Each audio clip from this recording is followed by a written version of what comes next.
Last week on The Flip Side, we unpacked the obvious problem with the claim that it's all subjective when human life begins to have value. Such claims are often made by the very same people who talk as if women have an objective moral right to abortion.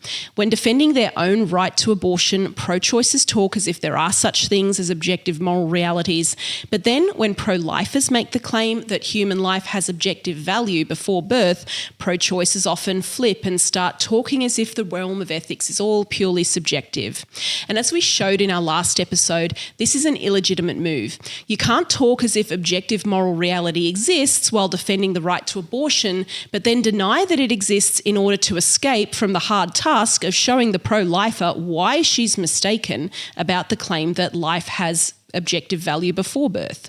Because if you do this, you thereby lose any ground on which to make the claim that you have the objective right to abortion. But what if by making the claim that she has the right to abortion, a pro-choicer is not actually presupposing the existence of any objective moral standards? What else could be going on when we use moral language? And can this something else help explain the shrill and aggressive nature of so much pro-abortion activism? My choice! My choice! My choice! You said it's a parasite? It's a fucking parasite. It's a human being, not a parasite. If a baby's involved, then it's not your body. There are two bodies involved. I don't speak stupid. I didn't understand that. This is not a fucking game. You believe in hell? You're sure enough gonna rot there. Abortion is a right, and I want you to fuck off my campus! I've been degraded, I've been spat at, I've had our flyers ripped up because clearly the pro-abortion movement is so loving and tolerant. But we still love them, we still care about them. Hopefully they come tonight to my speech. I'm Dr. Emma Wood, and this is The Flip Side. So in last week's episode, we unpacked the idea of moral realism. Now, once again, moral realism is the idea that there are objective moral truths about how we should live and about which actions are right and which actions are wrong.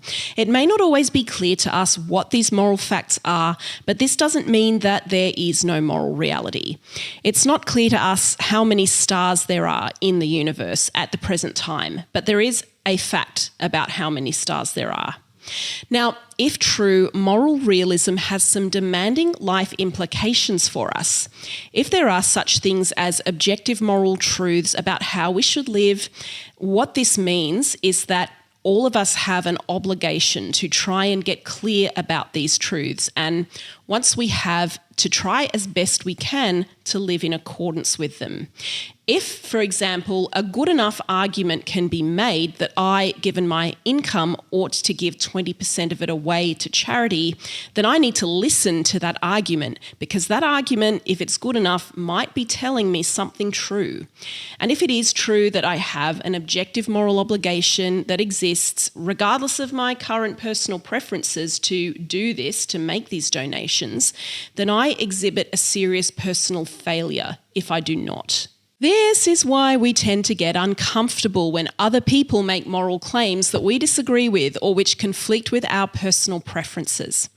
Quite uniquely and quite unlike any other claims about the way the world is, moral claims have direct implications for our lives, regardless of what our existing goals and preferences are. And this is why moral debate makes the average person uncomfortable. We very easily assume or talk as if moral realism is true when we criticise the actions of deplorable others. We say things like pre-Civil War slavery was evil or child sex abuse is evil. And when we say these things, we talk wholeheartedly as if there are such things as objective moral realities about these actions, that they violate human rights or that they should be avoided or that they should be fought against and condemned. But we're not so comfortable with the idea of moral realism when we encounter the possibility that there might be moral obligations that we ourselves are ignoring or living in ignorance of, or which we're deliberately avoiding because of our own preferences.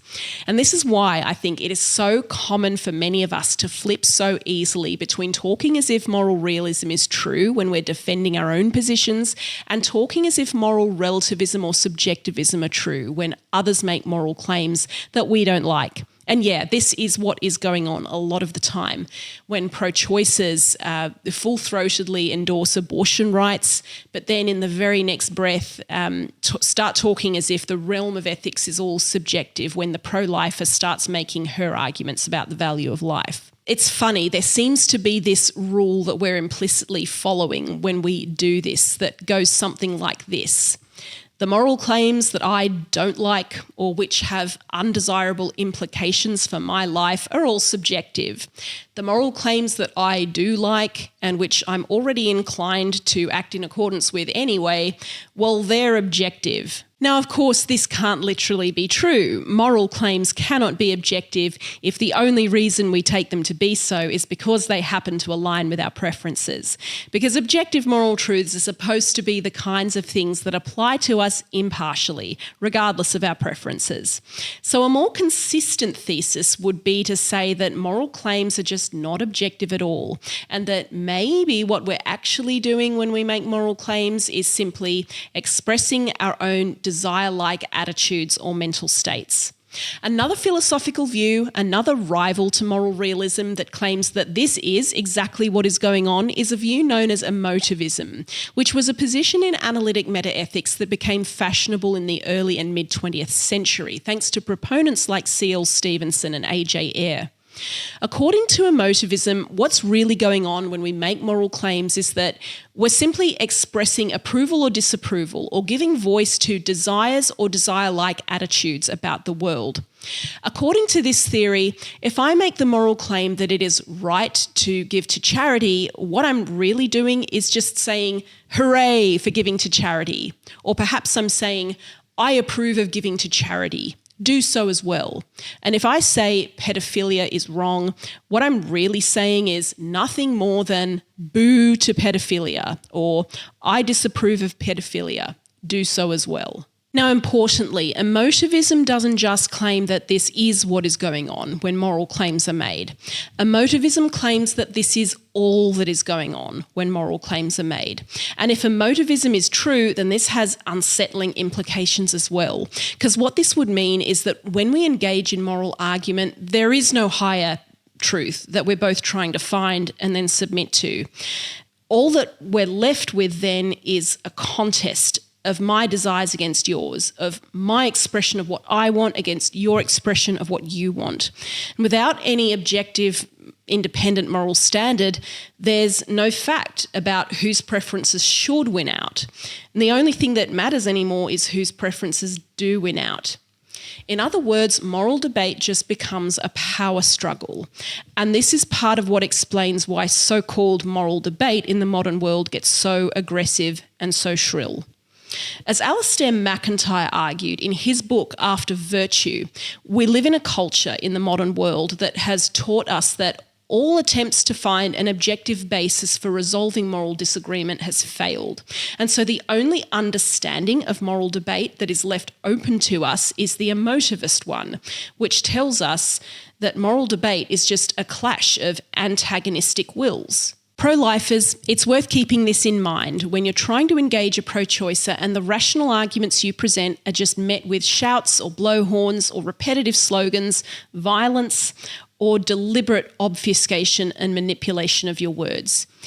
If you're lucky, you may very often find yourself in conversation with a pro-choicer who does assume that moral realism is true and who acts accordingly and who doesn't get angry when you present rational arguments for your position because they see the conversation you're having as an exercise in getting to the truth.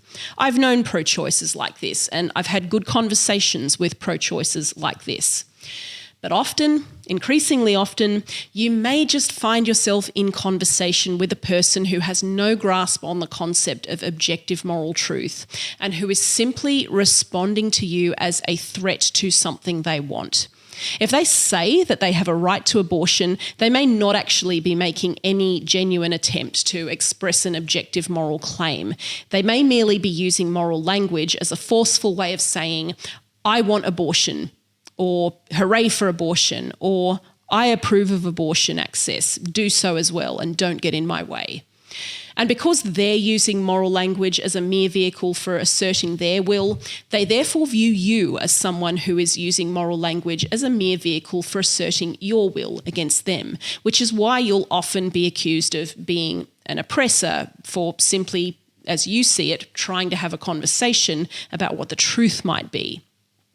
If you're talking to someone who is functioning as an emotivist with no belief in objective moral reality, then your attempt to engage them in a conversation cannot be interpreted as anything other than a manipulative power play, no matter how tactful your words or how kind your delivery. Writes McIntyre, emotivism entails the obliteration of any genuine distinction between manipulative and non-manipulative social relations. If emotivism is true, this distinction is illusory, for evaluative utterance can, in the end, have no point or use but the expression of my own feelings or attitudes and the transformation of the feelings and attitudes of others. I cannot genuinely appeal to impersonal criteria, for there are no impersonal criteria. The sole reality of distinctively moral discourse is the attempt of one will to align the attitudes, feelings, preferences and choices of another with its own. The decay of any culturally shared foundation for objective moral duties has also had psychologically scarring real-life impacts on people that have left people less emotionally equipped for the difficult self-examination that a moral realist outlook demands. Our culture routinely prioritises the wants of adults over the needs and rights of children, and children are manipulatively indoctrinated into accepting this state of affairs. No surprise then that children grow up to be adults who do exactly the same. If you haven't benefited from the lived experience of being a recipient of moral duties that others should have kept towards you, that's going to limit your capacity to even comprehend the idea that you may have unchosen obligations to others, especially others that you can't see and whose existence you didn't expect. It's not impossible, of course. People who have been deprived of what was owed to them can, of course, become people with a great moral compass and insight, but the journey is often harder. As pro-lifers, this should remind us that the cultural battle we're facing is multifaceted. Fighting for the integrity of the family unit and offering gestures of love and support to those who are struggling is crucial to building a culture of life. Education, obviously, will be all important.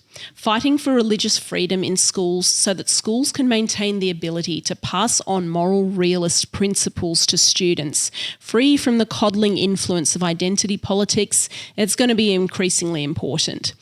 It's also going to be important for us to lend support to emerging movements in schooling, such as liberal arts education or classical education, which seek to give their students a grounding in history and philosophy and faith and natural law and expose the shaky foundations of contemporary culture. Through these movements especially, we have the potential to help young people to understand that our attempts through history to find an objectivist basis for resolving moral disagreement have not failed. They've just been forgotten by contemporary culture. If you liked this episode, you know what to do. Please hit that subscribe button, share with your friends, leave a comment, and till next time, I'm Dr. Emma Wood, and this is The Flip Side.